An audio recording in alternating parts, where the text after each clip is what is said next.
I met Daniel when I was 25 and full of dreams. Back then, I had just landed a marketing job in Chicago and moved into a small but charming apartment downtown. Life felt like it was finally beginning. Daniel was charismatic, confident, and knew how to talk to people. He worked in real estate and was always dressed sharp, always knew the right thing to say. Our first date was at a cozy Italian restaurant where he held open every door, listened to every word I said, and made me feel like I was the only woman in the world. That night, I remember thinking, this could be it. Within a year, we moved in together. At first, it was perfect. We split the rent, went grocery shopping together, and hosted dinner parties on weekends. Our lives began to intertwine in ways that felt natural, like we were growing together. I was certain I'd found my forever. But it's funny how the smallest cracks, if ignored, can become gaping holes over time.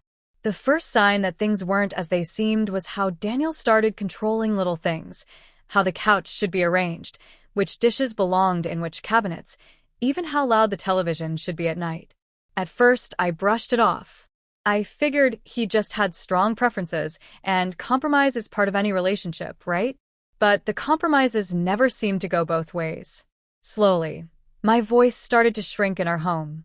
If I bought new curtains, he'd insist they looked cheap and take them down. If I invited my friends over, he'd disappear into the bedroom and complain afterward that they were too loud or too nosy. The apartment, once a shared space full of laughter and warmth, started to feel like a place I rented from someone else. I stuck around because love can be blinding, and I kept hoping it would get better. We'd have good days, of course, days where we laughed, cooked dinner together, even talked about adopting a dog. But those moments started feeling like short commercials between long episodes of tension. Every time I tried to bring up how I felt, he'd turn it around, accuse me of being dramatic or ungrateful. And somehow, I'd always end up apologizing. It wasn't just the apartment anymore. I had dreams of going back to school to get my master's degree. I wanted to travel. I wanted to grow. But Daniel didn't want to talk about any of that. He said it was irresponsible to quit a good job for something uncertain. He never yelled or hit. He didn't have to. His control came in quiet manipulations, in guilt-tripping, in isolating me from people I cared about. And I didn't even see it fully until much later.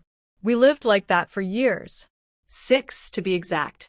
6 years of walking on eggshells, of choosing silence over confrontation. My friends noticed I stopped coming around. My parents asked if everything was okay, and I always said yes. I think part of me was embarrassed. I had built this life with him and didn't want to admit that it was falling apart. The turning point came unexpectedly. We were arguing over something small, whether to host Thanksgiving that year or visit his family instead. I had finally mustered the courage to insist we do something with my side for a change. He rolled his eyes and said, "You don't make the decisions around here. This is my house." I froze. My hands trembled. My voice, surprisingly steady, said the words I hadn't realized were sitting on my tongue all these years. "It's my house, too." He stared at me like I'd spoken a foreign language. For a moment, he didn't say anything. Then, quietly, almost too calmly, he said, "Maybe that's the problem." He didn't yell. He didn't argue.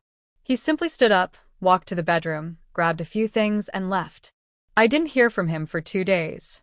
During those 48 hours, I waited for a text, a call, anything. Part of me still expected him to return, to act like nothing happened. But the silence brought clarity. I realized how long I had been waiting, for change, for love, for the version of Daniel I had met all those years ago to return. But he was gone, and maybe he had never really been there. He came back that weekend. Walked in like he always did, casual and entitled, as if nothing had happened. "I'll get my things," he said. I asked him, "So that's it?" He looked at me for a long time. "You finally stood up for yourself," he said.